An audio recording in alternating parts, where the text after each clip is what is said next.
High, প্রথমেই বলে রাখি আজ কোনো প্রিপারেশন ছাড়াই ভিডিওটা স্টার্ট করলাম। কারণটা হচ্ছে আমার দুই বোনের স্কুলে হ্যান্ডওয়ার্ক জমা করতে হবে। ওদের স্কুল থেকে রিকোয়ারমেন্ট দিয়েছে যে কোনো বটল আর্ট করতে হবে। আমি যেহেতু ড্রয়িং বা আর্ট করি, তাই ওরা দুজনে মিলে আমার কাছে বায়না ধরলো যে ওদের কিছু একটা করে দিতে হবে। ওরা এই দুটো অ্যালকোহলের বোতল আমাকে দিয়ে গেছিল, আর আমি এই সুযোগে ভাবলাম একটা ভিডিও বানিয়ে নেওয়া যাবে। তাই আমার ভিডিও বানানোর স্ট্যান্ডটাকে একটু রেডি করে নিচ্ছিলাম। আর এখানে আমি বটল আর্ট করার জন্য অ্যাক্রিলিক কালারের ব্যবহার করছি। অনেকগুলি কালার নিয়েছি, সেটা এক এক করে তোমাদেরকে বলতে পারছি না, এই দেখিয়ে দিলাম।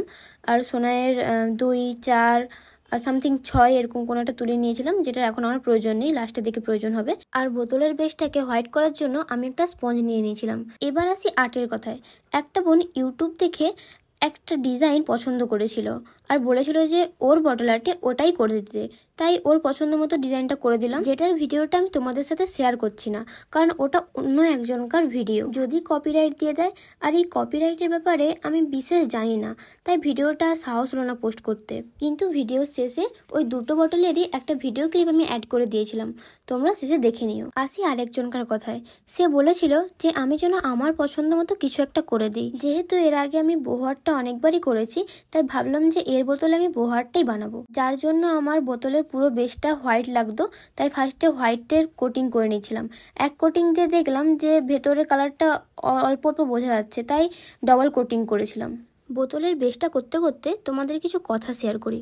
কয়েক বছর আগে, মানে ওই 10-11 বছর আগে, যখন আমরা স্কুলে পড়তাম, তখন আমরা হ্যান্ডওয়ার্ক হিসেবে মাটির জিনিস বা কাগজের কোনো ফুল এইসবই নিয়ে যেতাম। আর এখন ওই সব কিছুই উঠে গিয়েছে। এখন তারা নিত্য নতুন কিছু জিনিস চাইছে। সমাজ ব্যবস্থা ও শিক্ষা ব্যবস্থা পুরোটাই পাল্টে গিয়েছে। সমাজ, শিক্ষা এসব নিয়ে বলতে গেলে আর বলাই শেষ হবে না। আমি এসব দিকে যেতে চাইছি না, আমি আমার জীবনটাকে উপভোগ করতে চাইছি, বাস এটুকুই। তোমাদের সাথে কথা বলতে বলতে এই দেখো আমার বহু আর্টটা আমি শুরু করে দিয়েছিলাম। এতে যে কালারগুলো দিয়েছি সেগুলো খুব একটা আমার কালারের মধ্যে পড়ে না, যেগুলো আমি বানিয়েছি বিভিন্ন কালার দিয়ে বিভিন্ন কালার বানিয়েছি, যেগুলোর মধ্যে অনেক ইউনিক কালার আছে, যেগুলোর নাম আমি জানিও না। সেগুলো কোথা থেকে কিভাবে বানিয়ে ফেলেছি নিজেও জানি না, কিন্তু ভালো লেগেছে, যে বহু আর্টে দিলে ভালো লাগবে সেই জন্য দিয়ে দিয়েছিলাম। আমি এর আগে অনেকেই বটল আর্ট করতে দেখেছিলাম ভিডিওতে, কিন্তু নিজে কখনো ট্রাই করিনি, কারণ এরকম বোতল আমি খুব একটা পাইনি। অনেকবার খোঁজার চেষ্টা করেছি, কিন্তু কারো কাছ থেকে পাইনি। যখন ফাইনালি সুযোগটা এলো করার, তো হাতছাড়া করলাম না। ভাবলাম যে করলে আমারও অভিজ্ঞতা হবে আর ওদেরও কাজটা অনেক সহজ হয়ে যাবে। আমার এই নতুন কাজটা খুব ভালো লাগছিল করতে, কারণ আর্ট পেপারে বা ক্যানভাস পেপারে ছবি আঁকা আর বোতলের মধ্যে ছবি আঁকা দুটো পুরো পার্থক্য ছিল। কারণ যখন আমরা আর্ট পেপারে পেন্টিং করতে যেতাম, সেখানে কালারের সাথে আমাদেরকে জল অ্যাড করতে হতো, কিন্তু এখানে ব্যাপারটা সম্পূর্ণই আলাদা। এখানে পুরো রং দিয়েই আর্টটা করতে হয়, কোনো জল অ্যাড করা যাবে না, কারণ বোতলটা যেহেতু কাঁচের, তো কাঁচের জল ধরবেই না আর রংটাও ধরবে না, সেহেতু পুরো অ্যাক্রিলিক কালার দিয়ে আমি পেন্টিংটা করেছিলাম, কোনো জল অ্যাড করিনি। ভিডিওটা যেহেতু অনেক বড় হয়ে গেছিলো, তাই কি বলবার খুঁজে পাচ্ছিলাম না, তাই ভাবলাম যে আগের যে পেন্টিংটা করেছি তার এবারেই কিছু বলি। আগেরটা করেছি কোনো একজনকার আমি ডিজাইন দেখে, তাই সেই ভিডিওটা আমি তোমাদের সাথে শেয়ার করতে পারিনি। তিনি করেছিলেন যে বোতলের নিচটা রেড করে উপরটা হোয়াইট রেখেছিলেন। আমি এখানে উপরটা রেড রেখে নিচটা হোয়াইট করেছিলাম এবং মিডিলে আমি ফ্লাওয়ার আর্ট করেছিলাম।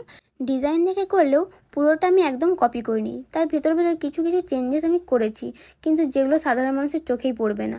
বহু আর্ট করতে গেলে অনেক নতুন নতুন কালারের সাথে পরিচয় হয়, যেগুলো কালারের মধ্যেই পড়ে না, কিন্তু তৈরি হয়ে যায় কোনো না কোনো কালার থেকে। দেখতে দেখতে আমি অনেকগুলো কালারই করে ফেলেছিলাম, যেমন হলুদ কালার ছিল, আকাশি, সবুজ, গোলাপি, আর নাম না জানা কয়েকটি রং, যেগুলোর নাম আমি বলতেও পারবো না, কারণ ওগুলো আমি রং মিশিয়ে মিশিয়ে তৈরি করেছি। রং করা শেষ করার পরই কালো রং দিয়ে ওর উপরে পাতা, ফুল এইসব আঁকা শুরু করি, কারণ ওগুলো না দিলে বোহারটা অসম্পূর্ণই রয়ে যাবে। এবার একটু আমার কথাই বলি। কন্টেন্ট ক্রিয়েশন জিনিসটা কি আমি ঠিক জানতাম না, বা আমি এই বিষয়ে কোনো রকম আলোচনা বা ভিডিও দেখে জানা চেষ্টাও করিনি। তারপর যখন একটা সময় এলো, আমারও ইচ্ছে হলো যে কন্টেন্ট ক্রিয়েশন করতে, যে নিজে থেকে কিছু একটা তৈরি করতে, নিজে থেকে কিছু একটা বলতে, যেটা করার আমি খুব চেষ্টা করছিলাম প্রথম প্রথম, কিন্তু এতটা ভুল হতো আমার, নিজেরই প্রতি একটা বিরক্তি চলে আসতো যে আমি পাচ্ছি না কেন, বা ঠিকঠাকভাবে বলতেও পারতাম না। যেটা লিখতাম তার বিপরীত বলতাম, কি লিখি আর কি বলি, ঠিকঠাকভাবে কিছু বলতেই পারতাম না। তারপর বুঝলাম যে ইউটিউবটা যদি আমাকে কন্টিনিউ করতে হয় তাহলে আমাকে শর্টসের পাশাপাশি লং ভিডিওটা আপলোড করতে হবে।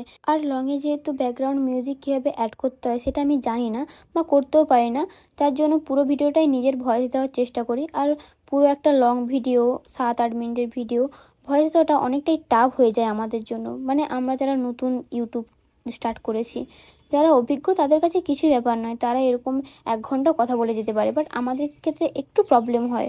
আমার যারা ইনস্টাগ্রাম ভিউয়ার্স আছে তারা আমাকে অনেকেই বলেছিল যে ভ্লগ ভিডিও বানাতে, কিন্তু ভ্লগ ভিডিও বানাতে আমি খুব একটা অভ্যস্ত নই বা বানাতেও পারি না ঠিকঠাক করে। আমি দেখি অনেকের ব্লগ যে তারা কীভাবে করছে, কীভাবে বলছে, কিন্তু আমি যখন বলতে যাই আমি তখন আটকে যাই। যে মানে বলতে গিয়ে যে আটকানোর ব্যাপারটা, এটা আমাকে সবথেকে বেশি বিরক্ত করায়, যে আমি কেন পাচ্ছি না বলতে। এটা হয়তো আরও প্র্যাকটিসের মাধ্যমে আমার কাটবে, যেটা আমি করে যেতে চাই। তাই মাঝে মধ্যে 1-2 ব্লগ ভিডিও বানার চেষ্টাও করি। তো তোমরা সেটাতে অনেক ভালোবাসাও দাও, তাই চাইবো তোমরা আমাকে আরও সাপোর্ট করো যাতে আমি এসব নিয়ে আরও এগিয়ে যেতে পারি।